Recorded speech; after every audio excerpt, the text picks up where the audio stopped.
Welcome back to Homebody, the podcast where we explore the deeper layers of mental health, nervous system healing, and the slow, gentle journey of coming home to ourselves. I'm Anna, and today's episode is one that I think many of us really need, especially those of us who identify as sensitive, empathic, high achieving, or simply exhausted by relationships that feel one-sided or draining. Today, we're diving into the somatic side of boundaries. Not the kind of boundaries you write in your journal and forget, but the kind that you actually feel in your skin, in your gut, in your chest. The kind of boundaries that whisper to you through tension, fatigue, resentment, or unease. So in this episode, we're going to explore how boundary ruptures show up in the body, why poor boundaries are a nervous system issue, and somatic cues that help you recognize your limits in real time. Then we are going to look at some practices for setting and reinforcing boundaries without guilt. So let's dive in. So what are somatic boundaries? Somatic boundaries are the felt sense of where you end and where another person begins. They're not about mental rules or rigid walls. They're about what you feel in your body. So your body holds this deep ancestral wisdom about safety, selfhood, and limits. And when someone crosses that invisible line, maybe by asking you too much or getting too close or even giving unsolicited advice, hands up if that's happened to you before, your body often registers it before your mind can. So you might notice a constriction in your chest, a clenching in your jaw or hands, a bracing in your shoulders, a subtle pulling away or leaning back from, or even collapse, numbness, or a freeze response. These aren't overreactions. They're messages from our soma, our body. They are boundary cues. And for many of us, especially those who have experienced trauma or have spent many years people-pleasing, these cues can get muffled, overridden, or dismissed entirely. We may not even realize that we've crossed our own boundaries until we feel drained, resentful, or burned out hours or even days later. So somatic boundaries ask us to feel first and decide second. So before we know something is safe cognitively, our body usually knows somatically. An example of this would be that subtle nausea or jaw tension when you agree to something that you really don't want to do. So the moment that you say yes, but you feel your shoulders slump over or your stomach drop or something tighten up, feeling heavy or spaced out after spending time with someone, for example, who constantly drains your energy. When we begin to tune in and honor these somatic signals, we start to build real embodied boundaries, the kind that don't require rehearsed scripts, but just a relationship of trust within our own bodies. So how do poor boundaries actually feel in the body? We've touched on this a little bit, but poor boundaries don't just create emotional stress. They leave clear imprints in the body. So many of us override our internal no so often that the body begins to speak louder through somatic symptoms. So some of the most common somatic signs of boundary collapse or boundary blurring is things like chronic fatigue, that exhaustion that comes from overgiving, overextending, and never actually fully resting in your own energy. It also might show up as gut issues, nausea, bloating, or digestive discomfort after people-pleasing or saying yes when you really meant no. It could be an emotional hangover, so feeling depleted or scattered after spending time with certain people or in certain environments. It may also show up as a tight chest or a lump in your throat. Your voice wants to speak up, but your body contracts in fear instead out of habit. It could be shakiness or tension or tremoring, so a collapsing in posture, especially when avoiding confrontation or bracing for conflict. And when our boundaries are poor or unspoken, your nervous system doesn't feel safe and often enters this survival state. And this can manifest as dorsal vagal shutdown or the freeze response, disconnection or collapse. You may also feel numb, spaced out or checked out, or you may go into that sympathetic fight or flight response where you're taking action. This isn't a failure. It's your body essentially trying to protect you. When we don't set clear external boundaries, our body takes on the full-time job of protection internally. And that burden is physiologically exhausting. Staying in a survival response is physiologically exhausting. It uses up a lot of energy.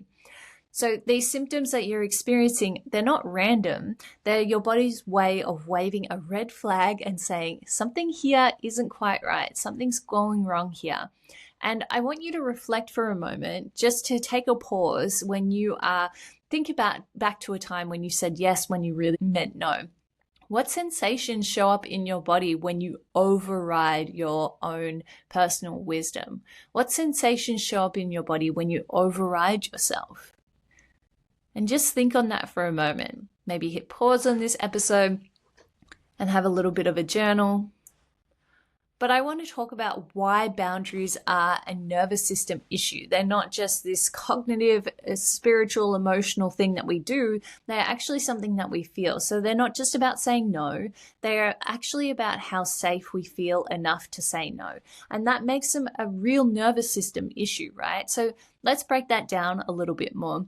If your body doesn't feel safe, your ability to hold or assert a boundary becomes really compromised. And this is where polyvagal theory offers so much insight.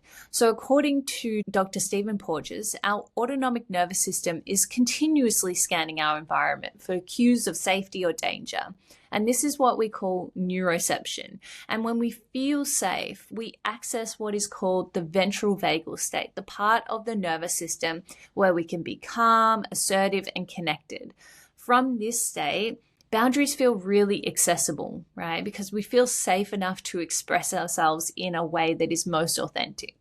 But when we perceive a threat, even subtle ones like the risk of rejection, for example, our body can shift into fight, flight, or fawn response.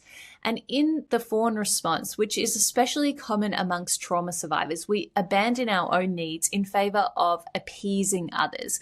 And it's not about being nice. It's actually a way to hold space for safety to exist, right? So people pleasing isn't a flaw. It's actually a protective strategy.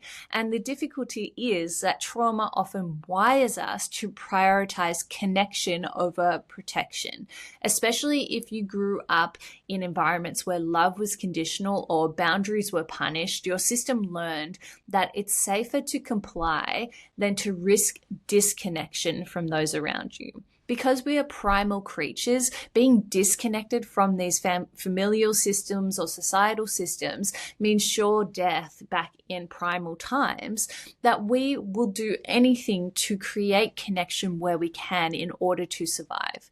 So this isn't always loud and obvious. Sometimes it looks like smiling when you're really uncomfortable, offering to help when you're really depleted or you actually don't have the time to do it, saying yes out of fear rather than actual desire to want to do something. So over time, this chronic self-abandonment creates dysregulation and resentment. So research on the fawn response actually connects it to a state of kind of a blended state of hyperarousal, hypoarousal, and that ventral vagal state. So it's a super interesting state. So we can have that state of numbness and passivity or collapse. And we also have this kind of alertness that comes with it from hyperarousal being that fight or flight response. And we also have a little bit of ventral vagal sprinkled in there as well so that we can create connections, right? It's also linked with codependency, where our sense of safety becomes fused with other people's approval. So instead of thinking of boundaries as a mindset shift or a communication skill alone, start by asking, what does my nervous system need in order to feel safe saying no? So boundaries aren't about pushing people away. They're actually about coming together. They're about protecting the conditions that allow your nervous system to stay regulated and your sense of safety to stay intact. So if boundaries really do begin in the body, then building them requires us to reconnect with our body's cues, and that starts with a process called interoception. Interoception is the ability to sense and interpret our internal signals from the body, so your heart rate, your breath, your muscle tension, your gut feelings.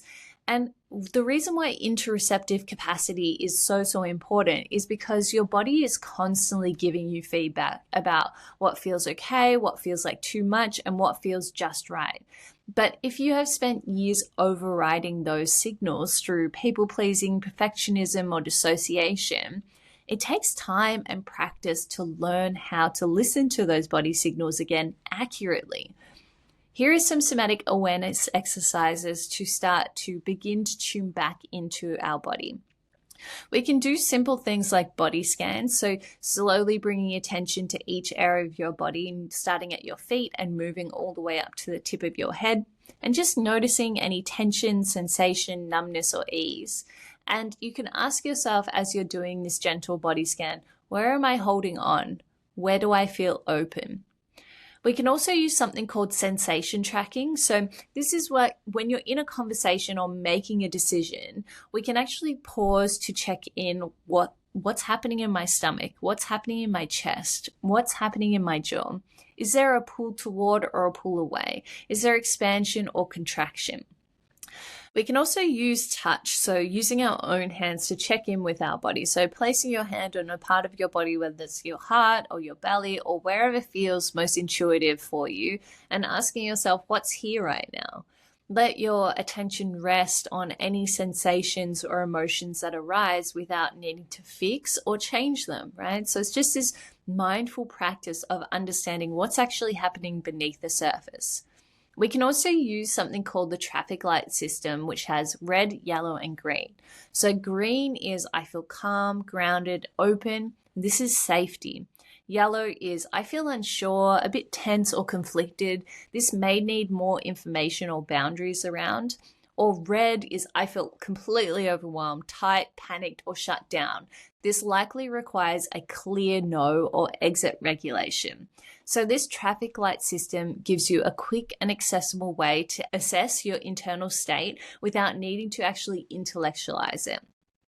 So boundaries aren't just set in our words, right? They are chosen in moments of pause. We actually have to give ourselves a space to feel in order to decipher and interpret those messages. That pause is really where choice and your power lives.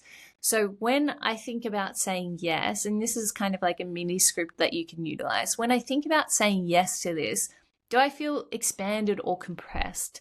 That simple inner check-in can guide every decision, not from a place of guilt or fear, but from an embodied sense of self-trust. So understanding boundaries is one thing, but actually embodying them is a whole other story. When we practice our boundaries through the body, we teach our nervous system that it's safe to hold our ground, it's safe to take up space, and it's safe to protect our own energy.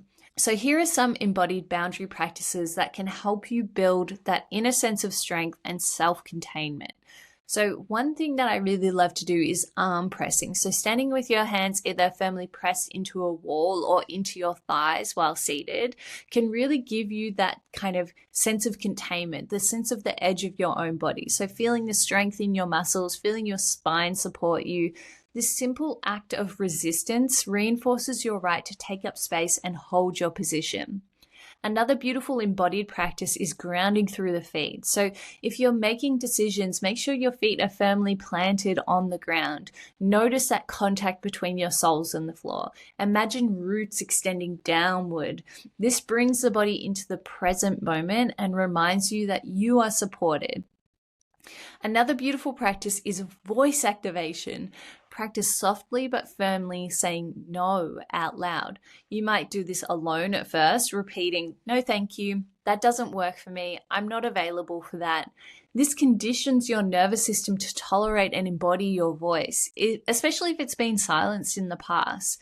So you can kind of do this imaginary role play where you take a moment to think of a scenario where someone is asking you of something that crosses your limits. Then ask yourself, what would it sound like to say no with kindness and clarity? Practice speaking it out loud. Feel how your body responds when you say it in different tones, maybe gentle, assertive, and calm. It's also important to normalize that setting boundaries will feel uncomfortable at first. It will feel gross. It will feel yucky. You may shake, you may cry, your voice may tremble. You may not actually be able to voice them at first. And these aren't signs that you're doing it wrong. They're signs that your nervous system is learning a new pattern. Just remember that repetition builds safety and safety builds capacity. So the more you practice small boundary actions like pausing before responding or asking for a break or saying no, the more your body learns, I can do this and I will survive it. One thing that helped me immensely with boundaries is because I feel like boundaries is such a loaded trigger term, in that when we hear boundaries, we feel almost rude or mean for actually putting our voice and our boundaries in place, right? So when I was learning about boundaries, the way in which it was phrased to me was boundaries are just clear communication. And that clear communication really helps two people meet in the middle. So again, it's where you end and that other person begins. Now, the reason why clear communication is really, really important when it comes to somatics and our body and understanding these signals is that when we actually understand the signals from our body, we understand how we can clearly communicate the answer, right? And if that answer is no, all it is simply doing is putting out that information for someone else to receive. Now, if someone else wants to take that information and make it mean something else entirely, that is up to them, right? Our boundaries are not mean or rude or ultimatums. They are simply just clear communication. And so when we trust that we are interpreting the signals of our body, we can actually remove a lot of guilt around our boundaries, because guilt is one of the biggest hurdles to setting and holding boundaries. So the guilt that we kind of feel doesn't mean that you've done something wrong. It means that you've done something new, or you've stepped outside of the way in which you would normally do things, and something your nervous system or early conditioning hasn't been used to for a really long time. Guilt tends to show up when we have internalized beliefs like, it's really selfish to put myself first. If I say no, I'll disappoint them. I need to be available to be loved or accepted. These beliefs are often the result of attachment wounds, childhood conditioning, or experiences where we've asserted our needs and then it's led to conflict, rejection, or shame. Your nervous system has learned to associate boundaries with danger, emotional, relational, or social. So how do we sit with this sense of guilt instead of letting it actually override us? So a few somatic strategies that can help with guilt is placing your hand on your heart or another place in your body that maybe feels a little tender, and feel the warmth of the weight of your own touch. You can breathe into the sensation of guilt rather than pushing it away. I want you to bring it in. Say to yourself, this is guilt. It's okay for me to feel it, and I am still safe. And notice where guilt lives in the body. Is it a tightening in the chest? Is it a sinking feeling in the stomach or the heart or the face? Naming that sensation helps to regulate it. Boundaries really require us to tolerate the temporary discomfort of guilt in exchange for long-term peace of self-respect. And some supportive mantras to take with you today is that saying no is an act of self-respect. I can be kind and still have limits. Discomfort doesn't mean I'm doing something wrong. It means I'm doing something different. And finally, you can try this journaling prompt. Where am I abandoning myself to avoid discomfort? Let this just be a place of gentle inquiry, not judgment. The goal isn't to eliminate guilt entirely. It's to build up enough safety in your system that guilt no longer has to just be the sole guide. So let's recap. Boundaries aren't just what you say, they are about what you feel. They begin in the body. And by learning to listen to your sensations, practice self-protection with softness, and sit with the guilt of no longer abandoning yourself, you build a nervous system that knows how to hold you. Boundaries are a muscle. The more you practice, the stronger and more natural they become. You are allowed to take up space and you are allowed to say no. You are allowed to feel safe in your own skin.